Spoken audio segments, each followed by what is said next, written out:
রমজানের এত প্রস্তুতি আল্লাহ নিচ্ছে কেন, আর আল্লাহ বান্দাকে এত ক্ষমা করছে কেন? আল্লাহ তাআলা বলছেন শাহরুর রমাজান আল্লাযী উনজিলা ফীহিল কোরআন। এটা ওই রমজান যে রমজানে কোরআন অবতীর্ণ করা হয়েছে। তার মানে কোরআনের বরকতে এই রহমত। আল্লাহ নিজে বলছেন শাহরুর রমাজান, এটা ওই রমজান আল্লাযী উনজিলা ফীহিল কোরআন, এই মাসে কোরআন অবতীর্ণ করা হয়েছে। সুবহানাল্লাহ। এই আপনাকে একটা কথা বলি, রমজান মাসের সব থেকে বড় ইবাদত কোরআন তেলাওয়াত করা। কি বুঝতে পারছেন? বড় ইবাদত কি? কোরআন তেলাওয়াত করা। এই মাসে কোরআন অবতীর্ণ হয়েছে, সব থেকে বেশি বেশি কি করবে রমজান মাসে? কোরআন তেলাওয়াত করবে। প্রস্তুতি নেবো ইনশাল্লাহ। না, আমরা ওসবে নেই, আছে কিছু লোক আছে, আমাদের প্রস্তুতি আলাদা। খেজুর কিনতে হবে বড় বড় বড় বড়, তারপরে ইফতারি আগে থেকে সব বুক করে দিতে হবে, তো রোজা রাখবে না।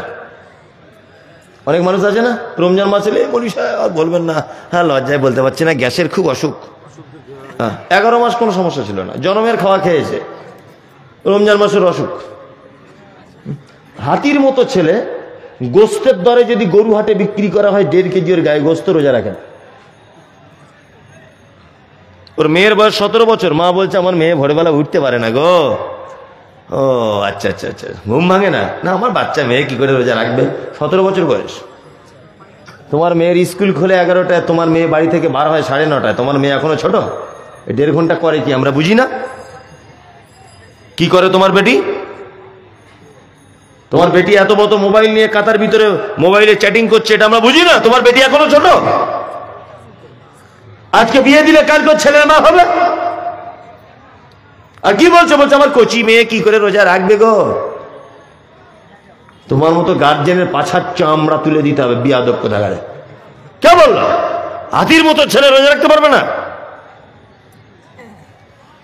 আল্লাহ তাআলা বলছেন ইয়া আইয়ুহাল্লাযীনা আমানু কুতিবা আলাইকুমুস সিয়াম, হে ঈমানদারগণ তোমরা যারা ঈমানের স্বীকৃতি প্রদান করেছো, কুতিবা আলাইকুমুস সিয়াম, তোমাদের উপরে সিয়াম ফরজ করে দেওয়া হয়েছে, কামা কুতিবা আলাল্লাযীনা মিন ক্বাবলিকুম লাআল্লাকুম তাত্তাকুন, এই কারণে তোমাদের ফরজ করা হয়েছে যাতে তোমাদের ভিতরে আল্লাহ ভীতি তৈরি হয়। এখানে একটা মজার কথা বলি। আচ্ছা বলুন, পৃথিবীতে যত আমল আছে প্রত্যেক আমল বাহ্যিক দৃষ্টিতে দেখতে পাওয়া যায় বা তার নিদর্শন থাকে, থাকে না? আপনি যদি কোরআন তেলাওয়াত করেন তাহলে আওয়াজ হবে, পাশের লোক শুনতে পাবে। ওই যে চাঁদেজি বসে আছেন মাথায় সাদা টুপি দিয়ে, উনি নামাজ পড়েন 5 ওয়াক্ত, ওনার এখানে কালো দাগ দেখা যাচ্ছে, আমি তো ন্যাড়া টুপি খোলা যাবে না, তা এই ওনার এখানে কালো দাগ আছে, মানে ওনাকে দেখে বুঝতে পারা যাচ্ছে উনি নামাজ পড়েন। কারো কপালে কালো দাগ না থাকলেও এই জায়গাটায় কালো দাগ হয়, তাই না? তার মানে এটা দেখলে বুঝতে পারা যায়। আচ্ছা আপনি দান করেন, তাহলে এখন তো আবার বক্তাদের দান করার দোয়া ক্যাপাসিটি আলাদা। কেউ 10 টাকা দিচ্ছে তো প্যান্ডেলের ভিতরেই দোয়া শেষ, 500 টাকা দিচ্ছে তো প্যান্ডেলের উপরে একটুখানি তুলে দিয়ে পালিয়ে আসছে, কেউ 20,000 দিচ্ছে তো জান্নাতে ঢুকিয়ে দিয়ে আসছে বক্তা। আল্লাহকে যেমন হোক করে জান্নাতে দাও, জান্নাত খালি না থাকলেও যেমন হোক করে ব্ল্যাক লাইনে ঢুকিয়ে দাও, আল্লাহ 20,000 দিয়েছে যেমন হোক করে ঢোকাতেই হবে, এরম ব্যাপার। 200 টাকা দিয়েছে দোয়া নাই, ফটিক ভাই 200 টাকা, আল্লাহর গুনাহ মাফ করে দাও আমিন, তারপরে বলো 50,000 নারে তাকবীর আল্লাহু আকবার, আল্লাহর বাপকে জান্নাতে পৌঁছে দাও, এইসব দোয়া ভেলকিবাজি দোয়া, মানে টাকা যেমন দোয়া তেমন। হচ্ছে কি হচ্ছে না বলুন? আজকে আপনি দেখতে পেলেন না এগুলো? 10 টাকা দোয়া নাই, ফালতু যা ছোটখাটো নোট দোয়া নাই, ঠিক আছে না? অনেক যা সব মাদ্রাসা তো শুধু আপনাদের এখানে না, সব বক্তারাই এগুলো আমিও লক্ষ্য করি। আমি মনে হাসি মনে মনে আমি আমার ড্রাইভারকে বলি, দেখ এই 50 টাকা দিয়েছে মানে মাঝখানে ছেড়ে দিবে, একা তুলবে না, দেখ 2000 কেউ দিকে একেবারে শেষ পর্যন্ত পৌঁছে দেবে, ফের দাউস। এই চলছে কি চলছে না? আল্লাহ। চলুন, যে কথা বলছিলাম সেটা হচ্ছে এই দান করলে, আপনার নাম করলে মানুষ শুনতে পাবে, পাবে না? পাবে। সব আমলের বাহ্যিক দৃষ্টিতে নিদর্শন আছে, আচ্ছা আচ্ছা, একটা আমলের বাহ্যিক দৃষ্টিতে নিদর্শন নেই। অনেক কিছু চালাকি করে লোক দেখানি করা যায়, যায় না? আপনি নামাজ পড়েন না, আপনার বিআই এসেছে হাজি সাহেব, ডুপ্লিকেট করে সেদিন পাঞ্জাবি পরে আপনার বউকে বলছেন এই ফাতেমা পাঞ্জাবিটা দাও, নতুন পাঞ্জাবিটা বার করো, বিয়ের সঙ্গে নামাজ পড়তে যাবো, অথচ হারামখোর জীবনে নামাজ পড়ে না। এ চালাকি চলে, চলে কি চলে না? একটা মাত্র এবাদাত চলে, যে এবাদাতে কোনো চালাকি চলবে না, যে এবাদাত মানুষ করে শুধুমাত্র আল্লাহর ভয়ে, তার নাম রোজা বা সিয়াম। যদি বলছেন কেমন, আচ্ছা আপনি রোজা রেখে সাহারি খেয়ে প্রচন্ড রোদ্দুর গোসলখানাতে ঢুকেছেন, আচ্ছা গোসলখানাতে আর কেউ থাকে আপনার সাথে? হয়তো কোনো কোনো দিন আপনার স্ত্রী থাকতে পারে, ওটা বৈধ, স্বামী স্ত্রী একসঙ্গে গোসল করা কোনো সমস্যা নেই। তাই স্ত্রী নেই ধরে নেন, আপনি একা গোসল করছেন, তাহলে গোসলখানা আর কেউ যাবে না। অধিকার একমাত্র স্ত্রী দিয়ে আছে, ও জেলে যেতে পারে, আর কারো অধিকার নেই, তাই তো? এবার বলছি, দরজা লাগিয়ে, আচ্ছা বলুন তো, এক ঢোক পানি আপনি খেয়ে নিতে পারতেন কি পারতেন না? কেউ দেখতে পেত? মসজিদের ইমাম সাহেব দেখছে, আচ্ছা সাহাজিদ উঠতে পারেনি, খুব পিপাসা লেগেছে, ইমাম সাহেব যদি মনে করে একটু দরজাটা লাগিয়ে দুটো বিস্কুট সেই টিফিনে রাখা ছিল, ওই আর দুটো মুড়ি পানি দিয়ে জুত করে খেয়ে নিই, কেউ তো বুঝতে পারবে না। আচ্ছা বলুন তো, এটা করতে পারতো কি পারতো না? পারতো, কিন্তু করেনি কার ভয়ে? কার ভয়ে? আল্লাহর ভয়ে। পৃথিবীতে একটি মাত্র ইবাদত খাঁটি আল্লাহর ভয়ে করতে হয়, তার নাম রোজা। বাকি সব ইবাদতে মানুষ ডুপ্লিকেট করতে পারে, লোক দেখানো করতে পারে, পারে কি পারে না? একটি মাত্র ইবাদত শুধুমাত্র আল্লাহর ভয়ে মানুষ করে, তার নাম কি? রোজা। আমরা রোজার প্রস্তুতি নেবো ইনশাল্লাহ, ইনশাল্লাহ 30টা রোজা রাখবে ইনশাল্লাহ। কারা কারা নিয়ত করছেন তো? ইনশাল্লাহ রোজা রেখে আমাদের গুনাহগুলো ক্ষমা করে নেবো ইনশাল্লাহ। হ্যাঁ, আর একটা কথা বলে দিই, হ্যাঁ আর একটা কথা মাঝখানে বলে দিই, সেটা হচ্ছে এই রমজানের সিয়াম পালন করবেন, বেশি বেশি কোরআন তেলাওয়াত করবেন। কি বললাম বুঝলেন? হ্যাঁ, অন্তত এই জায়গায় খাওয়া দাওয়ার ব্যবস্থাটা করবেন না, একটু অন্য সাইডে করবেন, কেন খুব ডিস্টার্ব করে এই জায়গাটা। রাস্তাতে মহিলাদেরও কষ্ট, বক্তা আসারও কষ্ট, শ্রোতাদেরও কষ্ট, অন্য একটু সাইডে করতে হবে খাওয়া দাওয়ার ব্যবস্থাটা। যাই হোক, আমি ওসব প্রসঙ্গে কথা বলার আমার নেই। আমি পবিত্র গ্রন্থ মুকুট এটা পরামর্শ দিলাম, আমি হুকুম করিনি, আদেশও করিনি, পরামর্শ। আল্লাহ সুবহানাহু ওয়া তাআলা পবিত্র আল কোরআনে কোরআনটাকে এমন করে শব্দগুলি চয়ন করেছেন, আর এমন করে কিছু উদাহরণ পর্যন্ত পেশ করেছেন, যাতে করে একেবারে হাই কোয়ালিটির থেকে একেবারে নিম্ন কোয়ালিটির মানুষ পর্যন্ত যাতে এর থেকে কিছু শিক্ষা নিতে পারে, তাই না? আচ্ছা, পৃথিবীর শ্রেষ্ঠ কেতাবের নাম কি? আল কোরআন।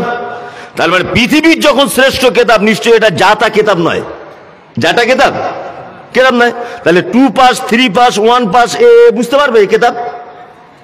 আপনি বিবেক বিবেচনা করে বলুন, বুঝতে পারবে না? অর্ধেক মৌলবী, 2 জামাত পড়া মৌলবী, তারপরে উচ্চ মাধ্যমিক, মাধ্যমিক, ওর পক্ষে এটা পড়া সম্ভব? পড়া সম্ভব, কিন্তু বোঝা সম্ভব না। আরে পৃথিবীর মধ্যে শ্রেষ্ঠ কেতাব যখন, নিশ্চয়ই এটা বিস্ময়কর একটি কেতাব, এটা মেনে নিতেই হবে। মেনে নিতে হবে না? মেনে নিতে হবে।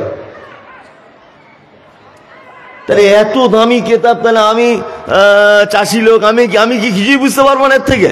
হ্যাঁ, আপনার জন্য ব্যবস্থা আছে বোঝার। আল্লাহু আকবার, সুবহানাল্লাহ। কিছু মানুষ আছে তারা নিজেকে বলে আমরা নাস্তিক, যা কিছু হয় এমনিতেই, বাচ্চা হয় এমনিতে, হাওয়া হয় এমনিতে, পানি হয় এমনিতে, নদীতে জোয়ার কখনো ভাটা এমনিতেই হয়, সূর্য এমনিতে ওঠে, চাঁদ এমনিতে ডোবে, সবকিছু এমনিতে হয়। ওরা কে? নাস্তিক। আমি খুব অল্প বিদ্যার লোক, তবে আমি বক্তা। অল্প বিদ্যা আমার, কিন্তু আমি বক্তা। আর আমার বাম দিকে বসে আছেন বন্ধুবর মনোয়ার হোসেন, খুব যোগ্য মানুষ, সামনে প্রশংসা করতে নেই।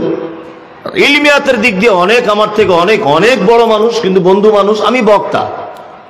তবে আমি একটা জিনিস বুঝেছি, যে পৃথিবীতে নাস্তিক দাবি করার কোনো অপশন নেই, কোনো অপশন নেই। কেউ নিজেকে নাস্তিক প্রমাণ করতে পারবে না, আর দাবি করাটাও ব্যর্থতা।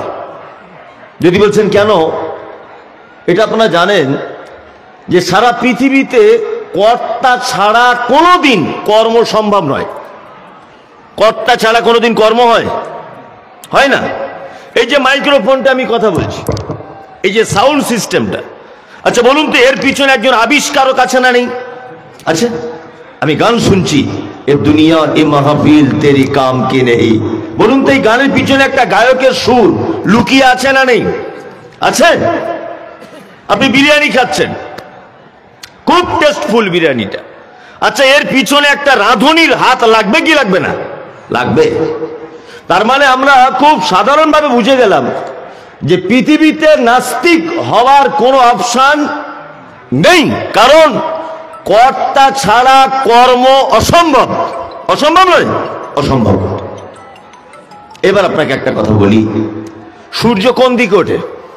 যদি বলছেন বাচ্চা ছেলের মতো প্রশ্ন হচ্ছে না, এ তো সবাই জানে পূর্ব দিকে। আপনি বললে আমার একটু বলতে সুবিধা হবে। কি বলছি বুঝতে পারছেন না? হ্যাঁ, পূর্ব দিকে ওঠে সূর্য। আচ্ছা, যখন ওঠে আর দুপুর 2টার সময় বা 1টার সময় যখন এই মাঝখানে চলে আসে, এই ওঠার মাঝখানে আসার আলোর গতি বেগটা একরকম থাকে না বাড়াকমা হয়? বাড়াকমা। যখন ওঠে মিষ্টি আলো, ঠিক 9টার দিকে আর একটু আলো, তারপরে 10টার দিকে গরমের দিন হলে গা দিয়ে ঘাম শুরু করবে, 12টা 1টার দিকে আর ঘর থেকে বার হওয়া যাবে না, তাই না? আবার যখন 4টের পরে আস্তে আস্তে সে নিজের তাপকে কমিয়ে দেবে, তারপর আবার 5টার দিকে একেবারে কমিয়ে দেবে, বাচ্চারা খেলাধুলো করবে, আবার 6টার দিকে আস্তে আস্তে লাল হয়ে পশ্চিম দিকে ঢলে পড়বে, অন্ধকার নেমে আসবে, তাই না? আচ্ছা বলুন, ওকে তোলা, আলোর গতি কমানো, আলোর গতি বাড়া। আমি মমতাজুল ইসলাম মাইকে বক্তব্য রাখছি। আচ্ছা, এখন আমার ইকো দরকার, ইকো সাউন্ডটা হলে আমার সুবিধা হয়। তো এই ইকো সিস্টেমটা চালাবে কে? হ্যাঁ, মাইক ম্যান। আমার আওয়াজটা একটু জোরে করতে হবে, এটা করবে কে? Mic man. তাহলে মাইক ম্যান একজন যদি না থাকে, তাহলে আমার এই বাড়ানো কমানো, হ্যাঁ, আমার ইকো সিস্টেম, আমার মিক্সচার লাগবে। এটা কি এমনি এমনি এর পক্ষে সম্ভব? সম্ভব নয়। তার মানে এর পিছনে একজন অপারেটর থাকতেই হবে, তাই না? তাহলে এই যে সূর্যটাকে তুলে আবার ডুবিয়ে দিচ্ছে, আবার রাতের বেলা ওই তারকাগুলো আসমানে ভাসছে, দেখতে খুব মজা, চাঁদ উঠে যাচ্ছে, তাই না? কখনো নদীর পানি জোয়ারের গতিতে, কখনো ভাটার গতিতে। এই যে একটা কাজ সারা পৃথিবীতে, আচ্ছা এই কাজের পিছনে একজন কর্তা আছে না নেই? আছে। তিনি কে? আল্লাহ। এইবারে মমতাজুল ভাই, আমি তো আল্লাহকে বুঝতে পারছি না, কি করে আমি তাকে চিনবো, কি করে আমি জানবো যে আল্লাহ বলে একজন কেউ আছে? ওই জন্যে কিছু কিছু জিনিসের না দেখেও নিদর্শনাবলী দেখলে বুঝতে পারা যায়, যায় না? যায়। আমি মাইকে বক্তব্য রাখছি, এখান থেকে 1.5 কিলোমিটার দূরে আমার বক্তব্যের এই সাউন্ডটা কেউ শুনতে পাচ্ছে। আচ্ছা বলুন, আমার গলাটা শুনে সে অনুভব করতে পারবে কি পারবে না যে এটা মনোয়ার সাহেব, নাজমি আলম সাহেব না মমতাজুল? এটা অনুভব করতে পারবে কি পারবে না? তাহলে আমার সাউন্ডটা তার কাছে আমার পক্ষ থেকে একটি নিদর্শন। সেটা অনুভব করে আমাকে ভাবতে শুরু করবে যে মমতাজুল বলে একটা বক্তা আছে। ও আমাকে দেখতে পেল না, কিন্তু আমার গলার ভয়েসটা দূর থেকে অনুধাবন করে আমাকে বুঝতে পারছে যে মমতাজুল বলে এখানে একটা বক্তা আছে, তাই না? এইবার আপনাকে বলি, পবিত্র আল কোরআন আল্লাহ কেমন করে সাজিয়েছেন, সুবহান আল্লাহ। আমি তো অবাক হই মাঝে সাঝে। আর আমি যেখানেই বক্তব্য দিই, আমি হাদিস বেশি জানি না বলে বলি না, তবে কোরআন বলি। মানে কোরআন থেকে আমি যা বুঝেছি যে কোরআনের থেকে ভালো বক্তব্য আর কোনো বক্তব্য নেই, এটা আমি নিজে বুঝেছি। যদি বলছে হাদিস, ওটা তো একেবারেই সত্য, ওটা তো সুন্দর, কিন্তু সুন্দরের তো সুন্দর থাকে, কোরআন সুন্দরের সুন্দর। আল্লাহ। মাগরিবের আগে আপনারা মাঠে যান? মাঠে যান চাষিবাসী লোক? আমার কিন্তু নাজমি আলম সাহেবের মতো অত গলার কণ্ঠস্বর ভালো না, আমি এটি গল্পের মতোই বলি, তবুও তো দেখছি তো মানুষ শোনে। তা মাগরিবের আগে মাঠে যাবেন, মাঠে গিয়ে ঠিক মাগরিবের আগে দেখতে পাবেন কিছু পাখি আছে ফাঁকা আসমানে, ওই 15-20টা করে পাখি, 30টা করে পাখি ডানা ঝাপটাতে ঝাপটাতে ওরা সারিবদ্ধভাবে নিজের পেট ভর্তি করে বাসার দিকে রিটার্ন করে। আবার ওদের একটা খুব সুন্দর বৈশিষ্ট্য দেখতে পাবেন যে 2-4 বার করে ডানাটা এরকম করার পরে স্থির করে দেয়, তাই না? দিয়ে দেখবেন হেলে দুলে যায়, মাঠে দেখতে পাবেন এগুলো, পান না? এবার একটা মূর্খ, অশিক্ষিত, পচা মূর্খ, নিরবোধ, কিচ্ছু বোঝে না, ও এখন আল্লাহকে বুঝবে কি করে? ও আল্লাহকে চিনবে কি করে? আল্লাহ তাআলা বলছেন, আওয়ালাম ইয়ারাউ ইলা তাইরি ফাওকাহুম সাফাতিন ওয়া ইয়াকবিজ মা ইউমসিকুনা ইল্লার রহমান ইন্নাহু বিকুল্লি শাইইন বাসীর। তোমরা কি পক্ষী কুলের দিকে তাকিয়ে দেখো না? সুবহানাল্লাহ। তারা যখন ডানা ঝাপটাতে ঝাপটাতে ডানাটাকে স্থির করে দেয় এই মহাশূন্যতে, ভাসমান অবস্থায় তাদেরকে কে আটকে রাখে? ইল্লার রহমান। এটা আমার পক্ষেই সম্ভব, পৃথিবীর কারো পক্ষে সম্ভব নয়। কার পক্ষে সম্ভব? কার? আল্লাহর পক্ষে সম্ভব। পচা মূর্খ নির্বোধ, লেখাপড়া জানে না। আল্লাহ সুবহানাহু ওয়া তাআলা বলছে ও যেন এইটাকে দেখেও যেন আমাকে বুঝতে পারে, এইটাকে দেখেও যেন বুঝতে পারে যে আমি একজন আছি। কি বলছি বুঝতে পারছেন? এর নাম কোরআন। মানে এর যে জীবন ব্যবস্থা আপনি অবাক হবেন। আচ্ছা, অ্যাম্বুলেন্স গাড়ি দেখেছেন? অ্যাম্বুলেন্স দেখেছেন? অ্যাম্বুলেন্সে দেখবেন বাংলাতে একটা কথা লেখা থাকে, সংক্রামক ব্যাধির জন্য নহে। দেখেছেন কেউ? হ্যাঁ, সংক্রামক ব্যাধির জন্য নয় মানে আপনার এখন ডায়রিয়া হয়েছে, কলেরা, আপনি ওই গাড়িতে হসপিটালে পৌঁছাতে পারবেন না, অসম্ভব, আপনাকে তুলবে না। আপনাকে পক্স হয়েছে, যারা গ্রাম্য ভাষায় পক্স হয়েছে আপনার, তাই না? অনেক জায়গায় বসন্ত বলে, বসন্ত বা পক্স আপনার হয়েছে, আপনি অ্যাম্বুলেন্সে হসপিটালে যেতে পারবেন না, কারণ এটা সংক্রামক ব্যাধি। মানে এইটা থেকে আরো একজন মানুষ এই রোগে আক্রান্ত হতে পারে। কি বললাম বুঝলেন? এখন আমার বক্তব্য হলো, তাহলে একটা পক্সের রোগী তাহলে বাড়িতে বসে বসে মারা যাবে? ও হসপিটালে পৌঁছাতে পারবে না? ওর কোনো চিকিৎসা নেই? আছে? আছে। এটা পৃথিবীর মানুষের তৈরি করা নিয়মাবলী। আল্লাহ সুবহানাহু ওয়া তাআলা চোর, আচ্ছা বলুন তো, নারী আর পুরুষ যে কেউ যদি চুরি করে, কোরআনের সাজা কি? হাত কেটে দিতে হবে, তাই না? হাত কেটে দিতে হবে এক। এখন মৌলভী সাহেব, তাহলে হাত কেটে দিলেই কি চুরি বন্ধ হবে? হাত কেটে দিলে চুরি বন্ধ হবে? বড় বড় যারা ওই যে আপনার কি বলে, কি আম্বানি 11,000 কোটি টাকা পাঞ্জাব ব্যাংক, ন্যাশনাল ব্যাংকে চুরি করে নিয়ে চলে গেছে। এই নীরব মোদী 11,000 কোটি টাকা চুরি করে নিয়েছে। তো ও কি নিজে ব্যাংকে তালা ভেঙে চুরি করেছে? না, ও বাড়িতে বসেছিল, ও কৌশলের মাধ্যমে চেলা চামটা দিয়ে চুরি করিয়েছে, যে কোনো মূল্যে 2 নম্বরই করিয়েছে, তাই না? তার মানে বোঝা যাচ্ছে হাত কেটে নেওয়ার পরেও চুরির সম্ভাবনা থাকে। থাকে কি থাকে না? আমার হাত কেটে দেওয়া হলো, মনোয়ার আমার বন্ধু, ওকে বলছি ভাই চলো দুজনে ডাকাতি করবো, তা ও তো জানে না, আমি ওকে পরামর্শ দিচ্ছি চুরিটা এইভাবে করতে হবে, তাহলে আমার পরামর্শ তো চুরিটা করলো। তার মানে আমার হাত কেটে দেওয়ার পরেও চুরি আটকানো গেল না। চুরি আটকাবে কেমন করে? কোরআনের বিধান। চোরের হাত কাটার আগে আল্লাহ বিধান দিয়েছে, ধনী চোর অভাবের তাড়নাতে চুরি করে। অনেক সময় ধনী, তুমি এক কাজ করো, সর্বপ্রথম তুমি তোমার জাকাতের টাকা ওর বাড়িতে পৌঁছে দাও, ওর অভাব পূরণ হয়ে যাক, যাতে আর চুরি না হয়। কি বলছি বুঝতে পারছেন? এর নাম কোরআন। কি বলছি বুঝতে পারছেন? ধনী, তুমি তোমার জাকাতের টাকা ওর বাড়িতে পৌঁছে দাও, ওর অভাব মিটে যাক, তাহলে আর চুরি করতে পারা হবে না। কি বলছি বুঝতে পারছেন? বর্তমান বাজারে যত চুরি, এর মূল কারণ হচ্ছে ধনীরা তাদের সম্পদ আটকে রাখার কারণ এবং জাকাত বুঝে না দেওয়ার কারণ। বর্তমান বাজারে, এটা আমার তদন্তের কথা বলছি, জাকাত যত মানুষ দেয় তার থেকে বেশি মানুষ নিজের জাকাত নিজে খায়। হ্যাঁ, খায়, নিজের জাকাত নিজে খায়। কলকাতার 4 চাকা শোরুমের মালিক মাদ্রাসার কালেকশন করতে গেছি 10টা রমজানে, 4-5টা তেলের পাম্প, কত যে কাপড়ের বিজনেস, আল্লাহ ভালো জানে। 10টা রমজানে গিয়ে বলছি আমাদের মাদ্রাসায় কেজি দেন, বলছে হুজুর আসসালামু আলাইকুম, আপনি এসেছেন? যে আমি এসেছি। ছি, আসতে খুব দেরি হয়ে গেল। আচ্ছা, ঠিক আছে, যেটার তকদির আছে ওটাই হবে। কত লিখবো বলুন? বলছে 200 টাকা লিখুন। বুঝুন, দাঁত বার করে হাসবেন না।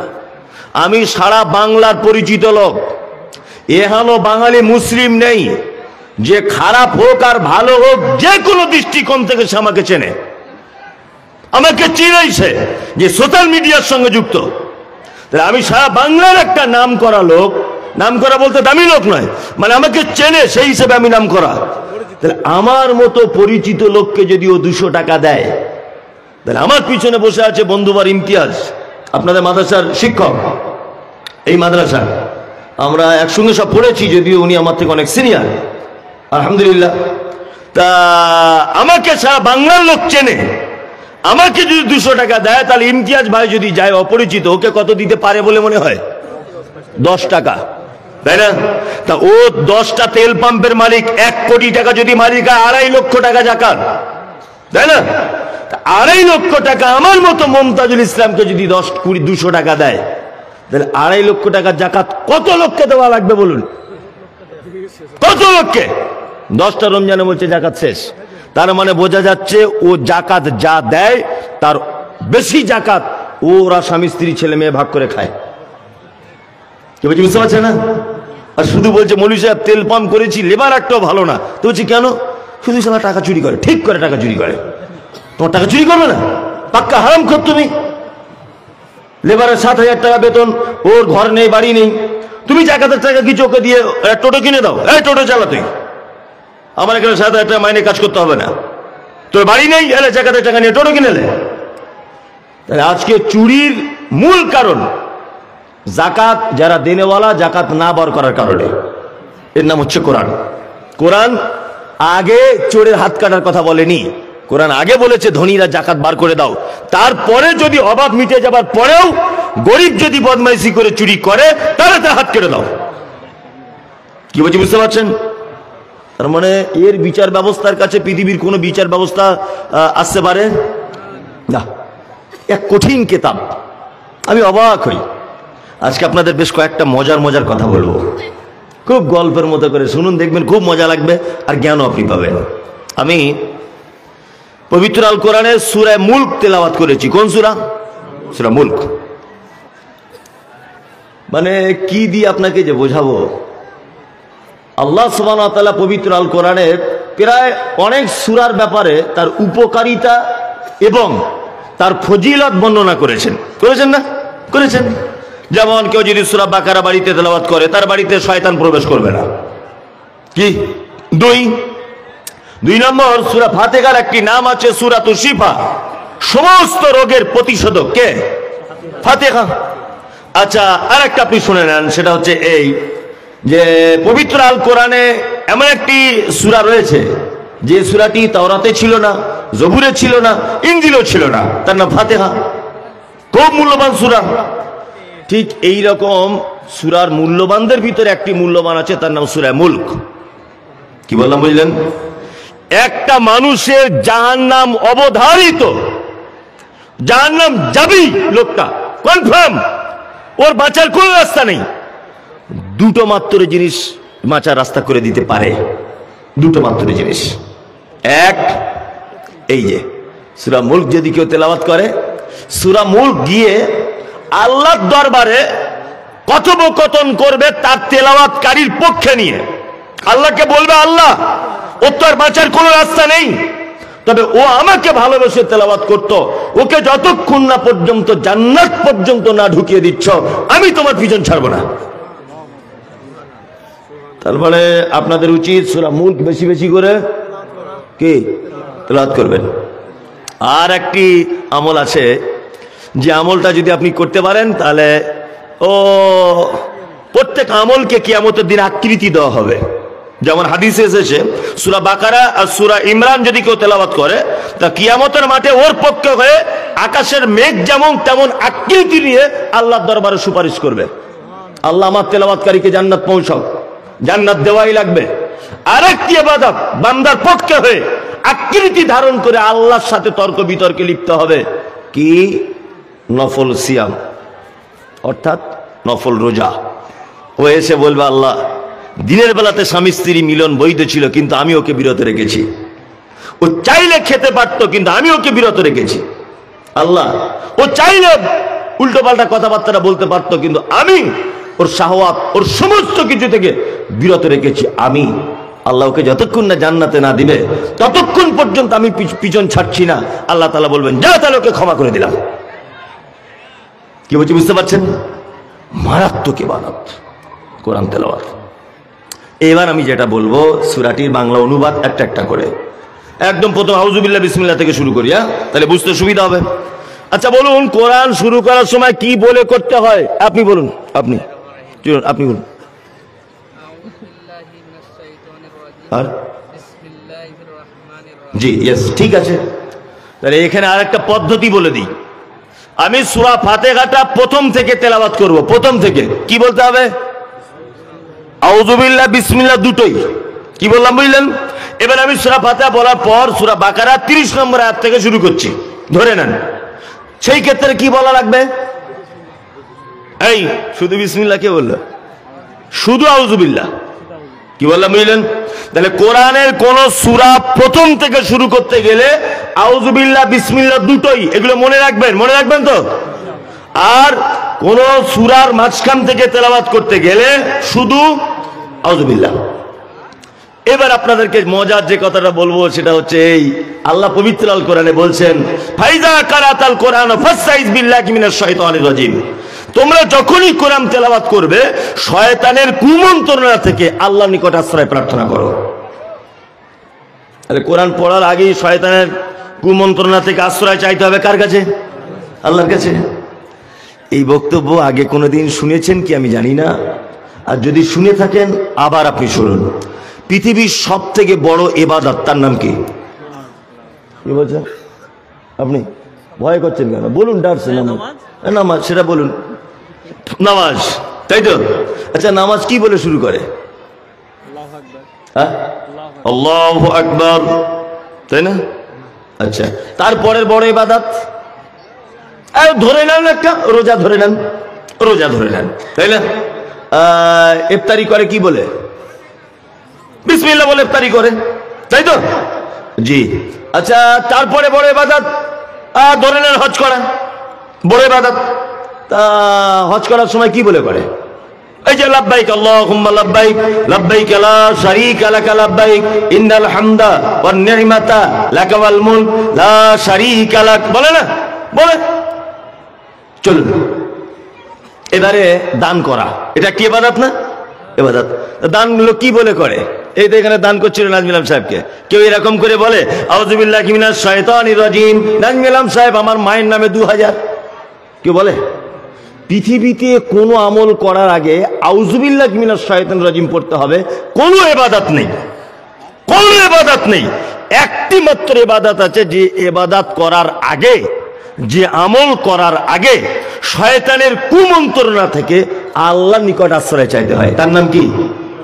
কোরআন তেলাওয়াত। কি বলছি বুঝতে পারছেন? আউযুবিল্লাহ দিয়ে নামাজ শুরু হয় না, হজ আউযুবিল্লাহ দিয়ে শুরু হয় না, যাকাত আউযুবিল্লাহ দিয়ে হয় না, দান আউযুবিল্লাহ দিয়ে হয় না, ওযু আউযুবিল্লাহ দিয়ে হয় না, হয় না। একটি মাত্র ইবাদত, যে ইবাদতটা করতে গেলে আল্লাহর কাছে আশ্রয় চেয়ে নিতে হয় শয়তানের জন্য, তাই না? আচ্ছা, এটা কেন কোনোদিন জানার ইচ্ছা করেছে? কারো ইচ্ছাও করেনি।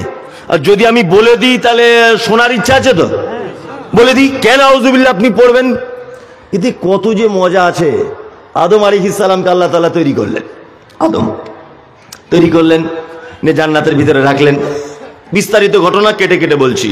জান্নাতের ভিতরে রাখার পরে আদম আলাইহিস সালাম জান্নাতে উসপিচ উসপিচ করছে, মানে ভালো লাগছে না। ইন্নাল্লাহ আলিমুম বিযাতিস সুদূর, আল্লাহ অন্তরের কথা জানে, জানে না? জানে। আল্লাহ বুঝতে পারছে আদমকে ভালো লাগছে না কারো, জান্নাতের মতো জায়গাতে কারো খারাপ লাগে? আদম উসপিচ উসপিচ করছে কারো। আল্লাহ বুঝতে পারছে এর একটা বউ দরকার, এর সুন্দর একটা বউ লাগবে। নিয়ে ওর হাড্ডি থেকে তৈরি করলেন ওর স্ত্রীকে, তাই না? আর স্ত্রীকে তৈরি করার পরে বা জান্নাতের ভিতরে রেখেছেন আল্লাহ। জান্নাতের ভিতরে রাখার পরে সঙ্গে আছে কে? ইবলিস। তার আগেও ইবলিস হয়ে গেছে, আবা ওয়াস্তাকবারা ওয়া কানা মিনাল কাফিরিন। ও আল্লাহ আদমকে সিজদা করেনি, অস্বীকার করেছে, ও অস্বীকারীদের অন্তর্ভুক্ত হয়েছে। কি বললাম বুঝলেন? আগে থেকে ইবলিসও জান্নাতে আছে, হাওয়া আছে, আদমও আছে। আল্লাহ তাআলা বলছে আদম আর হাওয়াকে, তোমরা দুজন জান্নাতে যা ইচ্ছা তাই করো, তবে এই ফল তোমরা গাছের খাবে না, আর এই গাছের সাইডে যাবে না। আদম আর হাওয়াকে মানা করলেন। শয়তানের কাজ তো শয়তানি করা, শয়তানি করে না, শয়তানি করা। ও তখন বলছে হাওয়া আর আদমকে, এই খ্যাপা কোথায়, ফল খা, খুব মিষ্টি খা, একটুখানি খা, আসলে তোরা বেশি খেয়ে নিবি মনে হয়, ওই জন্য মানা করেছে। খা না, হালকা করে মার, সমস্যা নেই। শয়তানের যা কাজ, শয়তানের কথা শুনে আদম হাওয়া দুজনা ফল খেয়ে নিয়েছে। আল্লাহ বলছে চল ভাগ, বার এখান থেকে, বার এখান থেকে, জান্নাত থেকে বার কর। ফল খাবার কারণে জান্নাত থেকে বার করে দিল। কোন ফল খেয়েছিলেন? এটা একদম জ্বলন্ত মিথ্যা কথা না, তাই তো বললে হবে না কি আমি এড়ে গরুকে বকন গরু বলে দিচ্ছি না? আমি বলে দিল আপনি তো বিশ্বাস করবেন না, লেজ তুলে দেখবেন, দেখবেন না? তা আপনি এর বেলা কই লেজ তুলে দেখলেন না? এইটাই তো আমাদের দোষ। মাঝখানে একটা কথা বলছি গল্পর আকারে। একটা লোক গরু চেনে না, এড়ে কোনটা বোকন কোনটা বুঝে না। আমেরিকায় থাকতো লোকটা, তা লোকটা বাড়ি এসছে, তা গাই গরুর দুধ পান করতে খুব ইচ্ছা হচ্ছে। তার কাছে টাকা ছিল, 30 বছর পরে ফিরেছে। সকালবেলাতে গরু হাটে যাচ্ছে, ওই অমরপুরের গরুর হাটে একটা গরু কিনতে, বা সাঁইতিয়ার হাটে। এখন বলে একটা বন্ধুর সাথে দেখা হয়েছে। ওর বন্ধু তখন বলছে, যাচ্ছ কোথায় বন্ধু? 30 বছর পরে গায়ে ফিরেছো? বলছে, আর বলো না, আমেরিকায় তো গরুর দুধ ভালো পাইনি, একটা দুধ পান করব বলে দিশি গরু গাই কিনতে যাচ্ছে। তখন বলছে, বন্ধু তুমি গরু চেনো তো? বলছে, চিনি না। বলছে, তাহলে লেজ তুলে দেখিস কি গরু কিনছিস। ও এখন সাঁইতের হাটে গিয়ে দেখছে একটা এড়ে গরু, নাদুস নুদুস চেহারা। এখন এড়ে গরুর মালিককে গিয়ে বলছে, ভাই গরুর দুধ দেয় কত? মালিক ভাবছে, শালা পাঁঠার বেটা, পাঁঠা আজ হাটে ঢুকেছে, তাছাড়া এড়ে গরুর দাম জিজ্ঞেস করে? হ্যাঁ, এড়ে গরুর দুধ জিজ্ঞেস করে? নিশ্চয় ও বড় পাঁঠা। তখন মালিক তখন বুঝতে পেরেছে, এ তো বোকা, কিছু বুঝে না। তখন মালিক বলছে, আগে 13-14 কেজি হতো, এখন বাছুর বড় হয়েছে, 8-9 কেজি হয়। কি বললাম বুঝলেন? এখন এ তখন বলছে, ভাই দাম কত? তা বলছে, ভাই 40,000। এ শিক্ষিত লোক, দামি লোক, এ তখন দাম করতে পারছে না, বলছে, ভাই 500 টাকা কম দেন। এখন ও তো দেখছি এ তো হেলে গরু, 20,000 দাম, আর ও দিতে চাইছে 40,000, বিক্রি করে দেয়। বিক্রি করে দিয়েছে। বিক্রি করার পরে ওর মনে পড়েছে, বন্ধু বলেছিল লেজ তুলে দেখতে। বন্ধুর কথা অনুযায়ী ও তখন গরুর মালিককে বলছে, ভাই একটু লেজটা তুলে দেখবো? মালিক তখন বলছে, আস্তাগফিরুল্লাহ, খারাপ জায়গায় লেজ তুলে দেখে লোক কি বলবে? আপনি শিক্ষিত লোক। আচ্ছা, গরুর পিছনের দিকটা একটা খারাপ জায়গা, কি জায়গা নাই? পেচ্ছাপ পায়খানার জায়গা আছে, আছে না? তাই এটা সবার সামনে যদি লেজ তুলে দেখে, তাই এটা একটা দৃষ্টিকটু ব্যাপার কিনা? এখন ও দেখছে, ও তখন ভাবছে সত্যিই তো তাই, নোংরা জিনিস দেখে লাভ কি, বাড়ি চলে আসি। হেঁটে হোক আর ট্র্যাক্টরে করে হোক গরুটাকে বাড়ি নিয়ে এসছে। বাড়িতে আনার পরে গোয়াল এসছে দুধ দহন করতে। গোয়াল এসে বলছে, আরে ফটিক ভাই গরু কোথায়? বলছে, গোয়াল ঘরে। গোয়াল ঘরে দরজা খুলে তলা নিচের দিকে গরুটা তাকিয়ে দেখছে, ওরে বাবা, এ তো গাই গরু নয়, তো বলদ গরু। তা ভাই তুমি এত বোকা লোক, শিক্ষিত হয়ে এত বোকামি কাজ করে, লেজ তুলে দেখোনি? তখন বলছে, আমি লেজ তুলতে গিয়েছিলাম, শালা গরুর মালিক আমাকে তোলার সুযোগ দেয়নি। কি বলছি বুঝতে পারছেন না? হ্যাঁ, হুজুর বারবার বলছে তোমার বাড়িতে কোরআন খতম করো, তোমার বাড়িতে কোরআন খতম করো। আরে রহমতে বরকত একেবারে গাছের পাতার মতো জোরে জোরে পড়বে। হুজুর এই কোরআন খতমের ব্যাপারটা আছে কোথায়? এই বিয়াদব কোথাকার, তুমি জেনারেল শিক্ষিত ছেলে, তুমি কি বোঝো? হুজুর আপনি যে বলছেন যে সাদ্দাদের বড় জান্নাত ছিল, হুজুর এটা কোন হাদিস আছে? আর বিয়াদব কোথাকারে, তুমি মাদ্রাসা পড়া ছাত্র, তুমি সাদ্দাদের জান্নাত সম্পর্কে তুমি কি বোঝো? হুজুর আপনি যে বলছেন গন্ধম ফল খেয়েছে হাওয়া আর আদম, এটা সত্যি কি হাদিস আছে? মৌলী সাহেবদের উপরে কথা বলো না, তোমার ইমান চলে যাবে। এই পাক্কা চিটার হুজুর। আল্লাহ তাআলা বলেছেন, ফাসালু বিহালাজ যিকরি ইন কুনতুম লা তা'লামুন বিল বায়িনাতি যুবুর। তোমার জানা না থাকলে জ্ঞানী মানুষদের কাছ থেকে জেনে নাও প্রমাণ সহকারে। গন্ধম ফল সারা জীবন শুনে এলেন। মমতাজুল ইসলাম বলছে এটা পচা মিথ্যা কথা, কোন হাদিস কোরআনে নেই। কোরআনে যে শব্দ এসেছে সাজার গাছ, আম গাছ হোক, জাম গাছ হোক, পটলের গাছ হোক, আদার গাছ হোক আর ঝিঙের গাছ হোক, তোমার দেখে লাভ কি বলছি বুঝতে পারছেন না? আপনি গাছের ফল খেতে মানা করেছেন, ওইটা আপনি বিশ্বাস করে নেন। ইসলামের ব্যাপারে বেশি গেঁড়া কল করে প্রশ্ন করতে যাবেন না, ইমানের খাতরা হবে। নদিয়াতে বক্তব্য রাখছি, তো একজন আমাকে প্রশ্ন করেছে, হুজুর আপনি তো বলেন কাঁধে দুজন ফেরেশতা থাকে, সব নাকি লিপিবদ্ধ করে, তা ওদের খাতাগুলো কোথায় থাকে? তাহলে এটা কি কোনো প্রশ্ন? আরে তোর বাপের মাথায় থাকে যা, এটা কি কোনো প্রশ্ন? এটা একটা ইমানের ব্যাপার। ফেরেশতারা লিপিবদ্ধ করে, এটা একটা কি ইমানের ব্যাপার, আপনাকে বিশ্বাস করে নিতে হবে। কি বলছি বুঝতে পারছেন? তাহলে আমি যে কথা বলতে এলাম, আদম আলাইহিস সালামকে আল্লাহ ফল খেতে মানা করলেন, ফল খেয়ে নিলেন, বার করে দিলেন। আদমকে ফেলেছিলেন কোথায়? ভারতে, আর ওটা তখন ভারতের ভিতরেই। আর হাওয়াকে জিদ্দা, তাই না? হ্যাঁ, এখন কিছুদিন আগে দেখতে পাচ্ছি আমাদের এখন খুব বাড়াবাড়ি করছে আমাদের শুভেন্দু বাবু, দেখতে পাচ্ছেন না? যা তা বাড়াবাড়ি, মনে হচ্ছে ওর বাপের লিখিত দেশ, শুধু দলিল নিয়ে খুঁজছে। হ্যাঁ, আর মুসলমানরা বলছে তোমাদের অনুপ্রবেশকারী, আধার কার্ড ঠিক করো, কি ঠিক করো, মুখ ঠিক করো, ওই যা অনেক কিছু ব্যাপার বলছে। কি বলছে না সব সময় বলছে। আসলে তোমরা যদি সারা পৃথিবীর ইতিহাসটা একবার পাতাটা খুলে দেখতে, যে আমাদের পৃথিবীর আদি মানব আদম আলাইহিস সালাম, তিনি এই দেশের মাটিতে এসেছিলেন, না তুমি এখন আমাদের কাগজ ঠিক করতে বলছো? বিয়াদব কোথাকারে।